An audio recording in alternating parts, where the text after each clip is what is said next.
Pangeran Siput ditangkap oleh iblis ke tebing gunung. Di saat bahaya anak ini meloncat ke bawah dan ditahan oleh Dewa Pohon. Sampai malam pelayan gemuk muncul, dia sangat menyesal karena sakiti pangerannya. Dewa Pohon melihat dia sangat menyesal jadi maafkan dia. Lalu pelayan bawa Sang Tong balik ke istana. Sang Tong sangat sedih. Karena hari ini dia mendapat banyak masalah, hampir mati. Ratu Abis mendengar langsung menghibur anaknya. Dan berjanji Sang Tong tidak akan disakiti oleh siapa lagi. Para tokoh masih mau lanjutkan rencana untuk bunuh Sang Tong. Mereka suruh pelayan kasih racun ke makanan punya Sang Tong. Pelayan gemuk takut dia kasih racun ke nasi, jadi suruh dia coba duluan. Tapi pelayan ini bilang si gemuk jangan cari masalah. Langsung kasih makan buat Sang Tong. Saat pelayan gemuk mau suapin nasi buat Sang Tong, dia tidak mau sakiti anak ini. Dia buang nasi ke lantai. Dan sekarang pelayan gemuk jatuh ke keadaan sulit. Dia tidak tahu harus milih apa. Karena ingin anak selamat. Jadi ratu gendong Sang Tong ke ranjang dia. Lalu nyanyi untuk Sang Tong mendengar. Tapi anak bilang tidak suka. Suara sangat jelek. Jadi dia langsung tidur untuk tidak mendengar lagi. Sampai tengah malam. Sang Tong bangun. Dia sangat berterima kasih karena ratu udah sayang sama dia. Tapi dia ingin pergi dari sini untuk mencari ibunya. Ketika ratu bangun melihat Sang Tong sudah hilang. Ratu sangat marah. Jadi terus meninjak kaki berapa kali. Hati dia hancur. Ratu sudah melihat Sang Tong seperti anak kandung. Lalu ratu perintah semua orang harus pergi mencari Sang Tong. Semua tokoh ada pikiran lain. Mereka bilang kalau ada yang menemukan Sang Tong langsung bunuh saja. Saat ini Sang Tong sedang bersembunyi di bawah pohon ini. Hampir ditemukan. Untungnya ada satu burung udah usir tentara pergi. Sang Tong terus melarikan diri. Kaki dia terluka karena jatuh. Saat ini pelayan gemuk datang. Dan menemukan Sang Tong. Tapi dia bilang tidak mau pulang. Pelayan gemuk setuju dengan Sang Tong. Dia menggunakan sihir untuk bawa Sang Tong ke tempat lain. Lalu bilang anak ini jangan kemana-mana. Besok dia akan datang cari Sang Tong. Pagi ketika dia bangun. Sang Tong merasa lapar. Dia ingin yang diajarin oleh ratu. Jadi mulai menggunakan sihirnya. Tidak lama semua ikan meloncat ke atas dari dalam danau. Satu pemburu sudah melihat adegan ini. Melihat Sang Tong berhasil menangkap banyak ikan. Pemburu kaget. Dia memutuskan untuk menipu Sang Tong. Jual dia dan menghasilkan uang. Lalu pemburu bawa dia pulang ke rumah. Setelah kasih Sang Tong makan peluru main sama dia. Satu hari menjadi pelayan membuat pemburu merasa sangat lemah. Karena ingin Sang Tong percaya padanya. Pemburu sudah melakukan semua trik. Lalu pemburu mencari orang mau beli Sang Tong. Tapi bertemu dengan 3 penjaga ratu. 3 penjaga langsung memukul dia. Lalu suruh dia kasih lihat anak yang dia mau jual. Pemburu gendong Sang Tong keluar. 3 orang melihat Sang Tong langsung terkejut. Ini adalah anak yang mereka lempar ke laut.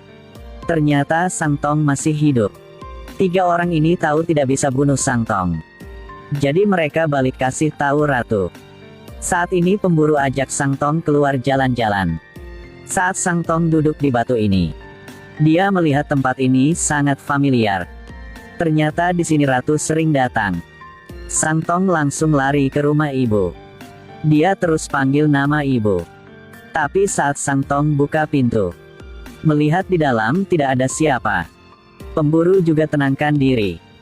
Pemburu menipu Sang Tong pergi lagi. Ternyata Ratu Siput cari anak kemana-mana. Karena anak menghilang jadi hati dia patah. Ratu bersama Sang Tong naik kuda bisa terbang. Bermain di langit. Tapi walaupun begitu, Sang Tong tetap tidak suka tempat ini. Dia langsung kabur lagi dan ditemukan oleh penjaga. Sang Tong tidak punya jalan lain. Jadi ditangkap. Dan bawa balik ke istana. Di jalan mereka sangat sulit. 3 orang dan hanya sisa pisang untuk mereka makan. Karena ingin mereka sikap baik dengan Sang Tong. Sang Tong menggunakan sihir yang diajari oleh ratu. Baik tidak sekelompok rusa datang. Penjaga melihat itu langsung kaget. Setelah makan yang kenyang, mereka jadi lebih baik pada Sang Tong.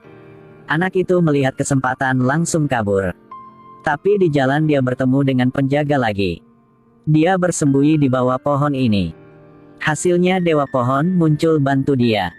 Sembunyi dia di dalam pohon. Penjaga keliling mencari tapi tidak temukan. Jadi hanya bisa pergi. Tidak punya pilihan lain. Sang Tong balik ke gua. Menunggu pelayan gemuk sendirian. Saat ini Ratu sedang di atas gunung. Melihat Ratu sangat merindukan Sang Tong. Pelayan gemuk memutuskan untuk ungkapkan rahasianya. Karena dia sudah temukan Sang Tong.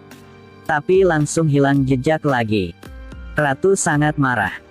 Taring tajam muncul, anakku hilang. Kau harus mati. Jadi Ratu lempar pelayan gemuk ke bawah gunung. Lalu lempar pelayan di samping ke bawah gunung juga. Walaupun begitu dia tetap tidak senang. Dia langsung bawa orang untuk mencari Sang Tong. Kebetulan tidak lupa untuk makan siang. Penjaga diteken oleh Ratu. Tidak senang aja bertemu dengan keluarga ini. Saat Ratu ingin makan mereka, ketiga orang ketakutan jatuh ke tanah. Ratu ingin menangkap 3 orang ini. Tapi saat ini siput dari tas mereka keluar. Hasilnya selamatkan mereka keluar dari bahaya ini. Ratu bawa pelayan terus berjalan cari Sang Tong. Saat ini satu nenek bawa Sang Tong pulang ke rumah. Nenek ingin bantu Sang Tong cari ibunya. Tapi Sang Tong merasa aneh. Anak ini langsung melarikan diri. Ternyata ini adalah orang dikirim oleh penjahat. Sang Tong berlari sambil teriak minta tolong. Ratu mendengar suaranya. Langsung datang peluk Sang Tong. Lalu Ratu bawa Sang Tong balik ke istana. Dan menancam para tokoh ada di sini, jangan berani ada niat jahat dengan Sang Tong. Kalau gak mereka akan mati semua. Sang Tong dan Ratu naik kuda terbang di langit. Main di atas sana. Mereka sangat bahagia. Dan seperti itu 1 tahun melalui. Sang Tong sekarang sedang naik naga terbang. Dia sudah menjadi pria dewasa dan sangat tampan. Punya kekuatan hebat. Penjaga bukan lawan dia sekarang. Dan putri kecil sekarang sudah dewasa juga. Hari itu raja dan putri keluar main. Ratu yang hati hancur berlutut di dalam kelompok orang di sana. Posisi itu harusnya punya Ratu. Tapi sekarang punya orang lain. Ratu sudah diganti. Anak juga hilang. Tidak tahu masih hidup apa sudah mati. Ratu merasa kehidupan dia penuh dengan kesedihan.